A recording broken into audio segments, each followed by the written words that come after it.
No, so I was actually hoping to take you guys through this next week, but I guess Sarah's not going to be here next week, so we needed just to jump the gun a little bit. So in between, I think, class number 4 and 5, there's another graded assignment, and I will post exactly what it is, but essentially it's going to be to give you guys a real-world case where there's a actual change management program underway, and for you guys to use some of your skills that we're acquiring in this class, diagnosing, formulating recommendations, and using your business communication skills to write up a articulate report for Sarah. I met Sarah over the summer, I guess, and she's working with the YMCA in many different capacities, but the one in which I came into contact with her was over this, what they call Adventure Guides and Adventure Princesses program for children. And she was taking me through some of the challenges that she was facing, and I said, you have to take my class because what you're going through is exactly what we speak about. And rather than me come up with another HBS case or another fake case, this is a real world case. So what I asked Sarah to do was come in here and take about 10 minutes, give you guys a background on her situation and the challenges that she's facing so that you have it in your head. And then next week I will then post what the actual assignment is. So if that's okay, I will. Hi. I have a problem, and I would really, really like your help, if all possible. So I'm responsible for a program, and the program has a lot of problems, but I'm not going to ask you to take care of all of them. Today I'm going to give you just a sliver, like a slice of a problem pie that I have, and so I'm going to try to give you just the information that you need. So I want you to ask as many questions that you want, but just know I'm trying really hard to only give you a piece. I also want to preface this presentation that this problem is me being responsible to handle something that my parent organization has told me I have to do. This is me complying with the powers that be. This is not about political correctness or any sort of opinions. These are all facts that I need to do for my job. Okay? All right, let's get started. Oh, and Ruth Bader Ginsburg, just something I like. And then you're asking us for a favor. Do we get to ask you for a favor? You betcha. Yeah, totally. But we'll see how it goes. All right. So I'm in charge of a program, and this program is called Adventure Guides. It looks like this. The point of the program is for fathers, specifically fathers, to spend one-on-one time with their sons or their daughters. And we do this through camping trips, great outdoors, nature. This is what the program looks like. The whole point of it is really very much rooted in the YMCA, all about building relationships, and for the Y to provide opportunities for busy dads to take a weekend and be just with their kids outside with other busy dads and their kids, focus just on them. That's the whole point of the program, is that relationship time with fathers and their children. If this sounds familiar, it's because this program is not a new program. In fact, it started in 1903, but it had a different name.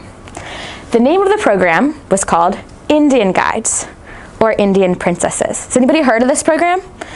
Yes, you have. This program is not new at all. It used to look like this. It needs to look like this. It used to look like this. Yeah. It was a Disney movie.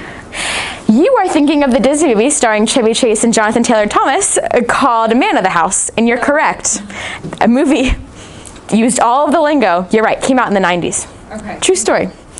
Bonus points. Anywho, in 2003, the Y of the USA, which is the overarching company that is responsible for all of our little branches down here, says, hey, we love this program. It's a great program. We are going to stop using Indian Guides and call it Adventure Guides. 2003, they made this shift, okay? This picture was taken this spring in 2017. This is my program. These are my people. This happened here in Richmond, Virginia. These are my families that live in the West End of Tuckahoe. What kind of person would put on a headdress like that? That is the nation chief. You see, our program here hasn't really made the shift that it was supposed to. So this is present day. Okay? Where do you guys do this? Like at a Thunderbird? That's a great question. We have campgrounds. We have Camp Thunderbird that's owned by the Y. We use other campgrounds because there's a lot of people in this program. So this is current. These are current pictures and current things. So our program specifically, let's talk about here and now. We have been around for 60 years, my federation of friends. These are current patches that we use, and this is a lot of people. To show you the scope, we're running this program in 4 different branches. We're over 1,100 families. A lot of people are involved in this program, and not just people, generations. The dad and his son who did it with his dad when he was a kid. This is a generational program that has a lot of roots, and great roots, great people that have been doing this program for a long time. So just want to show you just kind of the scope of what we're talking about here. This is essentially a cease and desist letter that came from the Y with USA, the national program, in 2015, January 2015. They said, hey, we told you to stop doing this. Pretty sure you guys are still doing this. Now this went to everyone. It wasn't just us. By no means is this problem only happening to me. Since 2003, Ys across the country have been having a hard time transitioning the Indian out of Indian guides and making it adventure guides. So you don't need to read this whole letter, but I highlighted some key phrases that showed the intent of what the Y is trying to get at. Okay?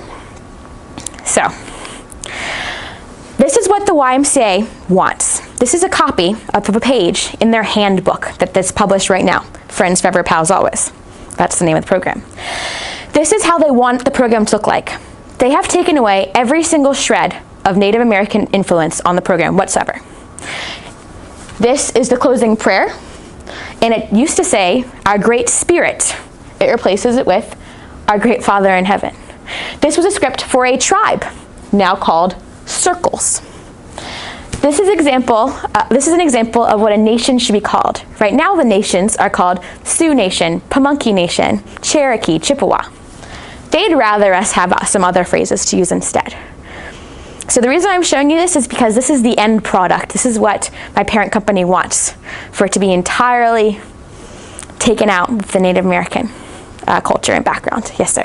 Just out of curiosity, how did they present this back in, 2003? I mean, was it just, hey, here's a letter and you guys need to comply, or was there like a background given? That's a great question. Unfortunately, I was not there when it happened. However, it was left up to the individual branches.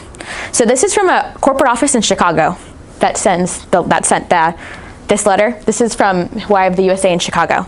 And they left it up to the branches to enact the changes. There's a whole lovely handbook. There's resources for us to use, but there is no model. They never said, look at this place that's doing that well. They didn't give us that. I don't think it exists. Yes? Was this based on some legal action from Native American? That's a great question. Or was it just they took it upon themselves to do it? I don't think anything specific happened. I think we kind of realized, hey, maybe this isn't the way that the Y wants to represent. It talks about, in the letter, it talks about stereotypes, it talks about respecting different cultures. That's what it cites, is of why we're making the change. It says they were contacted by Native American Yeah, like it's not, there wasn't like some public scandal. It wasn't like there's like a media circus you could find. I mean, you can Google it and see if something did specific happen. But yes. The patches that you showed, you said those are current? Yeah. So who makes those for you? The Y did. So where are the patches that say astronaut and We have engineers and stuff? That's a great question. So, okay, one piece. Okay, so this is what the Y wants. All right, so to show you guys the level of where we're at in this progress, I am not trying to enforce this. This is not the level of compliance that I'm at. I'm not even close. This is the small list of things that I've been trying to accomplish, it's not all me, that we have been trying to accomplish. This is a small, small list to eventually, maybe one day, maybe get close to this level of true compliance. But right now, this is the level that I'm having a hard time with. We're doing pretty good about war paint. People have kind of stopped using war paint. That's kind of phased out, so check. People like say how is a greeting. and to get attention. They say Indian name, what's your Indian name? They call the program Indian Guides and Indian Princesses. They're not using the right name whatsoever, which should be an easy, like, small fix, not so much. The costumes that they wear in the picture you saw are still happening. And then the headdresses. I'm not even trying to get rid of all the headdresses.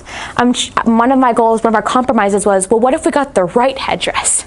Like, if you're from the Sioux Nation, what if you had an authentic from where the Sioux is from, the real headdress? Even just trying to make it historically accurate is a level maybe we could get to. And then using, like, broken English, like when people are in character. Like, this is just a small list, and there are a lot of behaviors, not necessarily program pieces. Again, sliver of a pie. And then in the patches that you've seen, how can I get rid of these patches that have been on a person's vest for years? How can I make them disappear, or maybe make them take it off? I can't make them take it off, or can I? Yes, ma'am. Does the Y make money off of this? Is this like a fundraising thing? Does the Y make revenue off the program? Yeah. We charge the family members a fee, one-time fee for the whole year.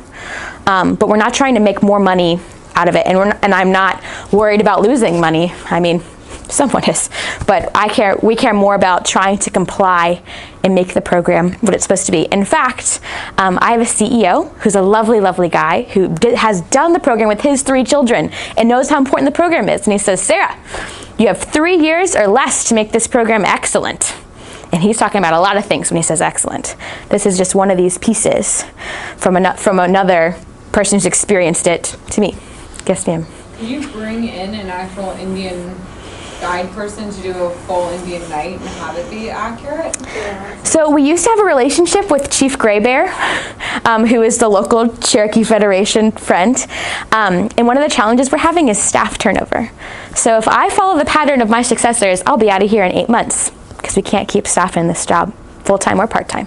So the initial staff person who made that relationship doesn't have the role anymore. She's been promoted and no longer involved with the program at all. So our relationship with those people isn't quite as strong as it used to be. And again, we don't need to solve all these problems today in this conversation. Some things that have happened. I have tried to do a couple one-on-one relationships. There's a lot of dads, and the dads turn over in leadership every year. So different people. Oh, yes? Yeah, can you sort of explain how the organization is set up? Who are these people that... Great question. Amazing question. So we use these themes. We use tribe, small group, a community, nation, whole neighborhood, federation, whole branch. So one man is the nation chief. They're almost like in unions. This one guy can speak for 200 families. I am the chief of the Delaware Nation, and my nation friends aren't doing this. Boom, 200 folks, not into it. And I have to go through that person to communicate. We don't meet with them regularly. We see them when they decide to come to events, and they have their own form of leadership that kind of makes rules and things. In addition to us, they kind of work a little bit independently of the Y in some ways. They're like a self-governing thing. They delegate who's going to bring the grill and who's going to bring the shrimp. The Y doesn't bring the grill or the shrimp. The Y brings staff and resources and other things. But they are kind of in their own little groups. But so is this person, are they a volunteer? Or are they... Sure, they're a dad in the program with a kid. So yeah, they are a volunteer. They volunteer to be the nation leader. And the reason why they do that is because they get a fancy patch that says, my dad is nation chief. They get to wear that patch, and their kid gets to wear that patch. It kind of incentivizes them to step up and speak for the program. Yes, sir? So is it safe to say that they're really the kind of the key influencers there, and that if you get them on your side, they can mold the rest of their nation to conform? That is an amazing point, yes, but each person is a kind of a time bomb. They only get to be a chief for a year, and then another person comes in. So the person who plays that job only really has power for a small period of time. Are they still important? Are they still respected? Probably, but their level of involvement decreases. So the key stakeholders are kind of constantly rotating around. But the same page, they stick around for a long time. So Matt here has 5 kids. If Matt is a jerk to me, how long is he going to be a jerk for me for? Decades. He's not leaving my program. So you're right. And getting these people does have some lasting effects because they're going to be there, but their leadership level may change. Matt's now a sachem, which is what? you're a sachem. Oh, sachem. Yeah. So that is like the level of leadership. I was the nation chief this past go Was around. that you in the picture? It wasn't. I was That was disappointed. sorry. You asked me to send you one. I Sorry. didn't. And what's the year? Like, It goes with the school year, fall to spring. And how many nation chiefs are there? Well, it depends on the federation. So I am personally responsible for Tuckahoe, but we're in one giant, large federation. So I supervise technically 11 different nations.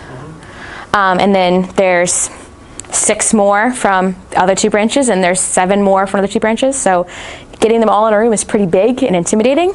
I once got all of the nation chiefs and tribe chiefs in a room. It was that showed up. About 38 came, and they all got there, and didn't go so hot. That was my first town hall meeting. Wouldn't recommend it. Will we get an org structure? Sure, I can make that happen. You betcha. Little tree? Yeah, and it'll be like Chief Running Bear. It'll be like in language like that. Perfect. Yes, sir. Just to kind of understand their position and what their key complaints are, like what were some of the feedback that you got when you did your town hall? That is a great question. The feedback was, we talked about a lot of different things in this meeting, but just focusing on this one, someone said, you keep saying adventure guides, what are you talking about? And I'm like, oh, it's the program you're in, Adventure Guides. They're like, no. Yeah, Sarah was really diligent about saying adventure guides and your circle, and she was using all the correct terms, and people in the room were just looking at each other going, what is she talking about? Yeah. 'Cause they'd never even heard that. Pretty big disconnect, which is weird because they were supposed to have heard from it. That was not the point. So I said, friends, this program is not called Indian Guides. It's called Adventure Guides. And like, well, my kids know it as Indian Guides, and I know it as Indian Guides. And exact quote. Just because one small group of people don't like it doesn't mean we need to change. We've been doing this. I'm an Apache. I've been an Apache for years. I have vests and patches, and this is who I am. We have headdresses. You cannot get rid of the headdresses. It'll ruin everything. It was basically 38 grumpy old men yelling at her for an hour. Men that look like Matt. A little grumpier and older, but Yeah. But just like, this is Sarah, this is Matt. Like these are the levels of kind of differences in the sense of that it's their program and I'm there to serve them to a degree. But the point was the whole urgency thing. They walked in that meeting having no idea about anything. They didn't know anything was wrong. They thought this past year was a phenomenal success. And then Sarah comes in and says, we need to change some things. Everyone went, what? Why do we need to change? What? So, how did they receive communication from? 'Cause That is you're a great getting point. letter from the head office. How are they getting it? So one great thing about this program is that the dads are awesome and they communicate internally. They recruit their friends. They got like their whole softball teams on. They do a lot of stuff in their own community, in their own world. I am this other force, essentially.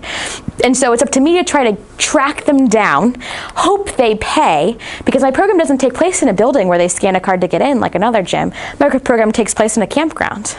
So I try to get them to register and get accurate contact information for them. I send out email blasts, and I get 80 bounce backs because they don't use the proper email address. I try to go through just the nation chief, because surely he'll know who's in his tribe. And he's like, oh yeah, sure, I'll forward that message. They don't get anything directly from HQ like you do. Right, so yes, everything goes through me. And I can try to do it in a giant blast. I can try to send it through point people, but so I try to get them all in a room thinking, surely that will be so much better. Didn't really work. Yes, So sir. most of these dads, are they legacies? Been around for a while? They were in it as kids and they're now they're like, Yeah. my turn to torture my child like I was tortured with that deal. Generations have been doing the program in the exact why. I have pictures that are like, oh, that was me as a kid. Like it's not just like, oh yeah, we've been doing it. It's pretty accurate and pretty well documented. Yes, sir. You said you've had your predecessors do this. Have any of them tried the power play? You say the Y provides staff and resources for it. Has anybody tried a power play? Like we're going to pull the staff, resources, the campgrounds. That's a great question. So remember how I said they're in unions? They're in unions. And one nation seceded from the union out in Ashland at Patrick Henry. went rogue. They truly did. They basically, and it wasn't even because we pulled a power move and said, follow these rules or else. Basically, they were like, why do we pay you? Yeah, we don't need you. Bye. And like, whoop, and stopped showing up to things, responded to any emails, had their own separate daddy-daughter dance, like on their own. Just did their own thing. Someone else brought the canoes, someone else brought the bows and arrows. Their own thing. And that wasn't even like aggravated, that was just in general. Yes, ma'am. So why do you want to keep the program then? Why wouldn't we just cut it free and say, go and do your thing, we'll just hand it over? Yeah. Again, my CEO loves the program because he knows how important it is. My boss likes to say there is no other YMCA program that gets after our mission as well as this program. We say that we're here for youth development, healthy living, social responsibility. This program, when done the way it's supposed to, does all those things. It's all about one-on-one time. The groups do service projects all on their own. The level of what's supposed to happen, it's there, it's in there. We just have to get past some muck. But it's worth fighting for. So that's pretty much it. We could talk about this for days, you guys. And we'll Sarah and I will put our heads together and we'll try to communicate a few more details around it. But Yeah. the main question that you're going to be asking is this right here, right? So you've got 1,000 families that, let's say, most of them love the fact that there's a Native American theme. They think it's, you know, it's paying tribute to the legacy and heritage of the Native population. And it may be because in Virginia there is one, right? I mean, they do this program all over the country. So maybe in, I'm just trying to think of it, you know, Texas, they don't really have it as much. But here in Virginia, it's deeply rooted. You know, all of our, you know, streets and, you know, Kanawha, and I mean, there's Native American names and themes everywhere here. So, you know, I can just say that from my experience talking to my friends and colleagues, they think that it's something that they want to pass on to the children. We celebrate the Native culture. So now the Y with their political correctness is trying to come in here and cut it out. That's not cool. Like, so that's the challenge, is that this is the way it's going and this is the way it has to go, but the audience isn't convinced yet. Is 2-night camping or 1 night? Well, technically, it's supposed to be 2 nights. The Y pays for 2 nights, but the dads say, we only want to come for 1 night. Once in the fall, once in the spring. So it's twice a year. Yeah. They call it a longhouse. So again, this Native American theme. And there's other events too, like we put on Daddy-Daughter Dance and a Pound Derby. They're supposed to get together in small groups, do their thing. We're hosting a baseball game. Like, there's touch points. Not frequently, but there's touch points. Okay. Okay, so we'll communicate a little bit more, give you a little bit more, round out the facts of the case, so to speak, and then I'll post the actual assignment pretty shortly. And Sarah, if it's okay, I'll pass along your email address, and Yes. if people have questions about this in the meantime, they could reach out to you. Absolutely.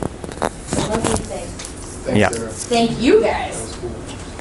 Yeah, it's. I was at that grumpy meeting, and I just said, "Oh my goodness, you know, I've got to reach out to her because My whole body was just red. it was unfair. I mean, and I'll give her a lot of credit. She stood there with amazing poise and confidence, and despite grumpy dad number 1 and number 2 kind of really coming in with guns blazing, she did great. And But I point out, the whole purpose of the meeting had nothing to do with this. We weren't supposed to talk about it. Yeah. It wasn't on the agenda. I did not bring it up. yeah. It doesn't happen. Did they like hear through the grapevine or something? You brought it up?